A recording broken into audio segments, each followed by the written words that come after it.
Ang lamig naman ng weather. Parang kailangan ko ng jowa. Isa ka ba sa mga taong napapasanood na lang kapag may nakikita kang mga posts ng mga tao na in a relationship? Huwag kang mag-alala. Hindi ka nag-iisa. Mabuhay, bitches! So for today, I'm going to teach you how to be healthy and single at the same time. Again, I'm Queen Baby Love. Treat me like a queen, pamper me like a baby, and love me like there's no other. Love! So yeah. Today I'm going to teach you how to be healthy and single at the same time. Ang populasyon ng mga single sa Pilipinas ay biglaang lumaki. Lumaki gawa ng COVID-19 because we are quarantined. Yung mga dates na postponed, nag-ghost naman yung iba, tapos yung iba nag-break, tapos yung iba hindi nag-work. So, since I am single since birth, yes, I am proud. I'm just gonna teach you some lessons that I hope you should know as a single-minded person.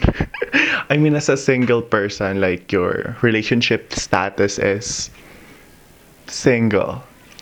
Being single comes with big benefits and big consequences as well, because there is loneliness, there is sadness, there is a lot of things that will bring you down because you're motherfucking alone. But still, I find ways to cope with with being single and all. And my tip number 1 is wait. Yes, patience is key because I trust in God's will and I trust in God's plans.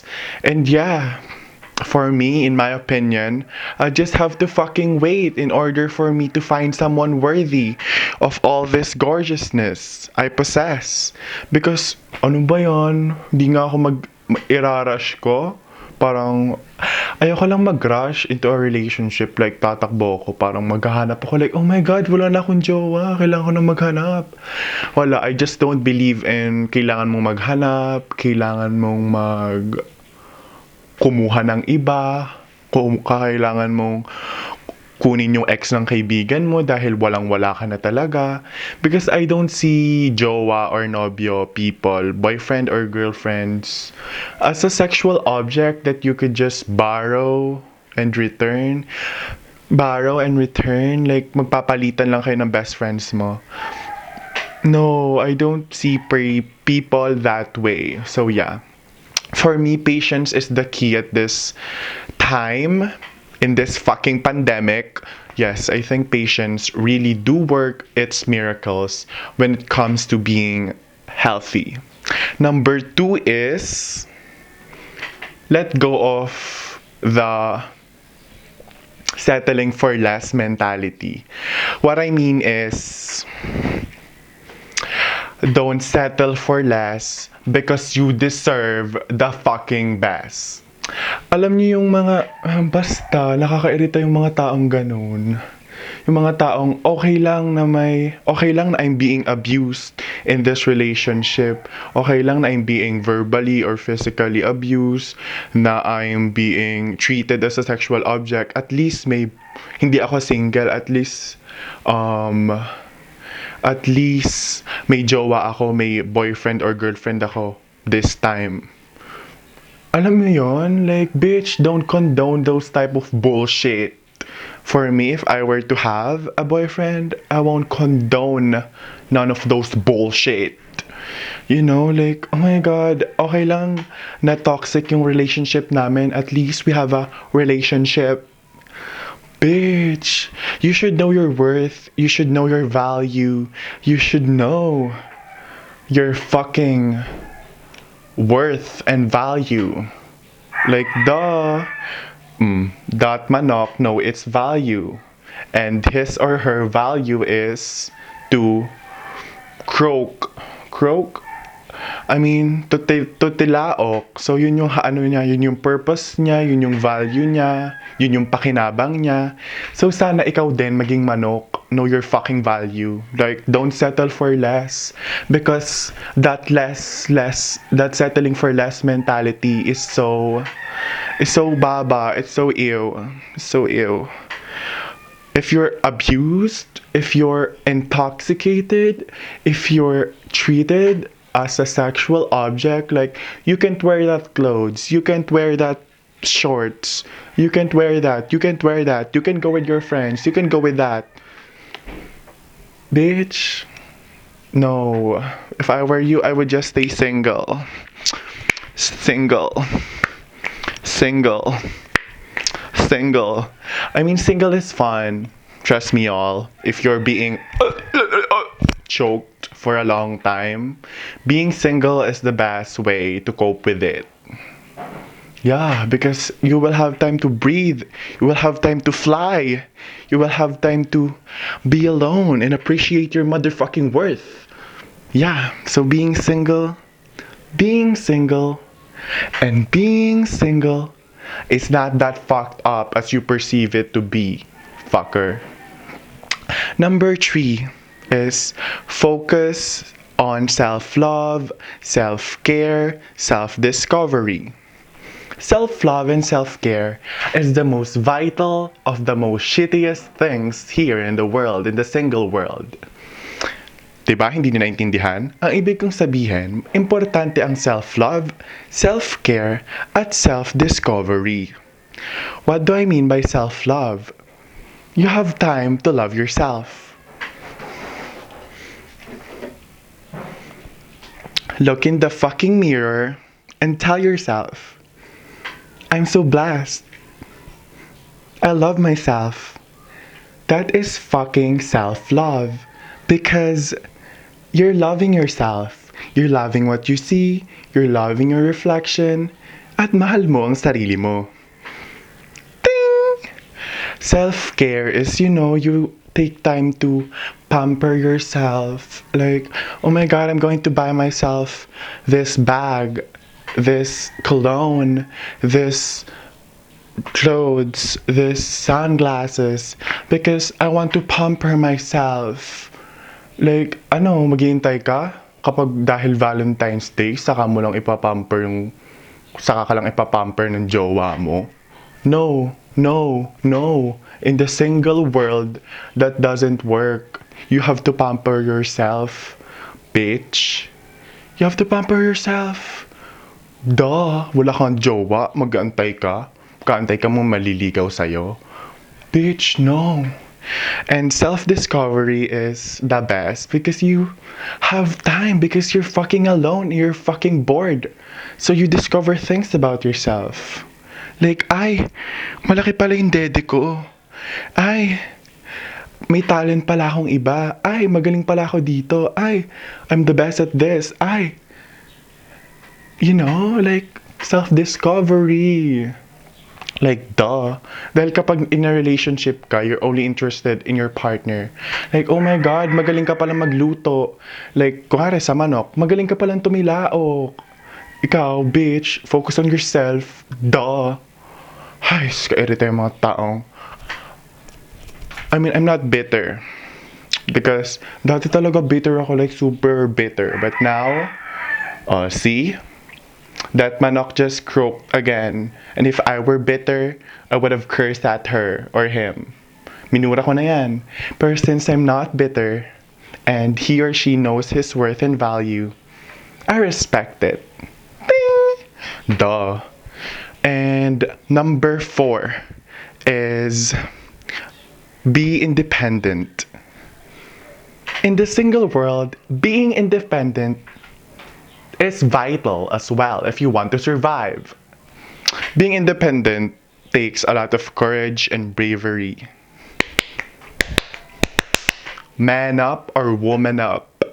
Because being independent, being emotionally independent, it's hard, y'all. Because you have to be alone in your problems. Not necessarily be alone.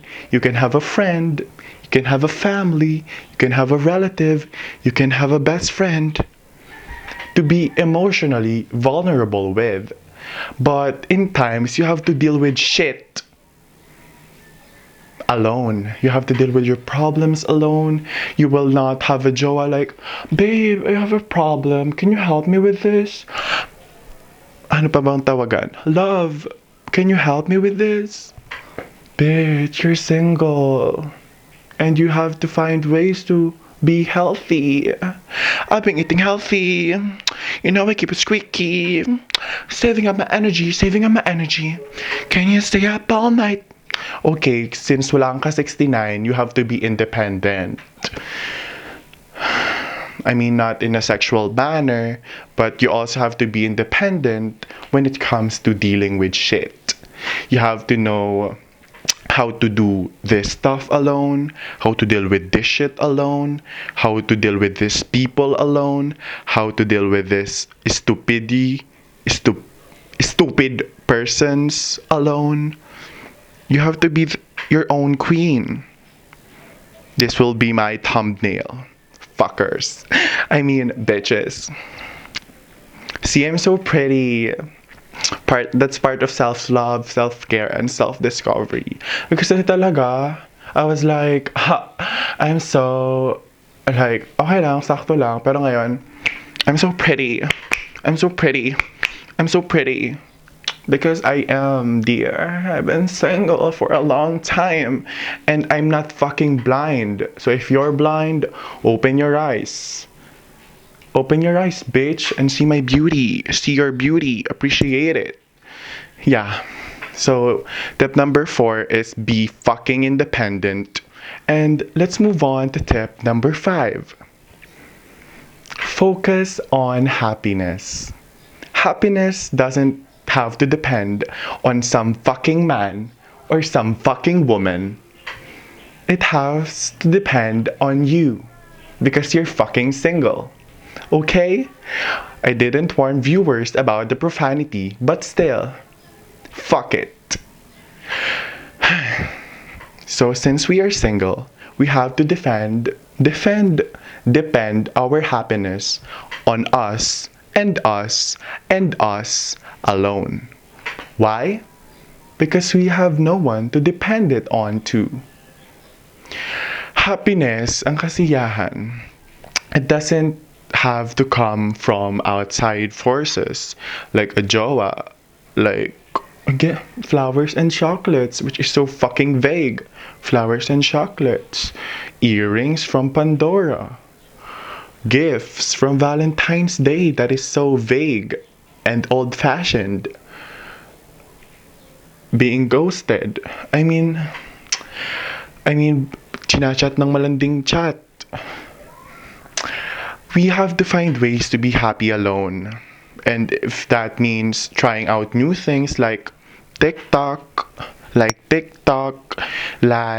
YouTube, yes. Yes, I'm trying out new things, you know. Like that, or if that means going into dating app and ghosting people that is worthy of ghosting. If that will make you happy and you're alone doing it, you should embrace it, because if you're not gonna embrace it, who will, bitch? Who will embrace it? You have to find happiness on your own. You have to find peace of mind on your own. Like, if you're going to fill your mind like, oh my god, I'm so single, I must be so sad. No, bitch. That's not the mentality. Oh my god, I'm so single, I'm going to find ways to be happy alone. That's the fucking mentality. Even if that means trying out new things, that is not a new thing for that manok. But yeah, if that makes him or her happy, then I'ma be happy for her, because she or he is finding her or his own way down to happiness. And make sure that you are truly happy, that you are not faking your motherfucking smile, because that is so unhealthy. And we are here to talk about how to be single and healthy at the same time. So, that is all. I hope you enjoyed a lot. Again, I'm Queen Baby Love. Treat me like a queen, pamper me like a baby, and love me like there's no other love. Yeah, so that was it. I hope you stay healthy and single at the same time. Goodbye. Happy 2021. Love yourself more and know your fucking worth because you're fucking worth it. And I love you. I wish I could hug you. And oh my god, I'm not fat anymore. When I was fat and chubby, people were like, "You're like a teddy bear, I wanna hug you." Bitch, you're like a fucking stick. I don't wanna stick my beautiful body onto you. No, I'm not. I did not say that. I just saying, I want to hug you. If I could hug you, I would hug you right now. Come into my arms. It's fucking cold, so it's oversized. I'm talking about my outfit. Bitch. So yeah, goodbye. Fucker. I mean, goodbye, bitches. Goodbye na talaga. Oh my god. Pakahaba ng intro. I mean, ng outro. Goodbye. Kairita.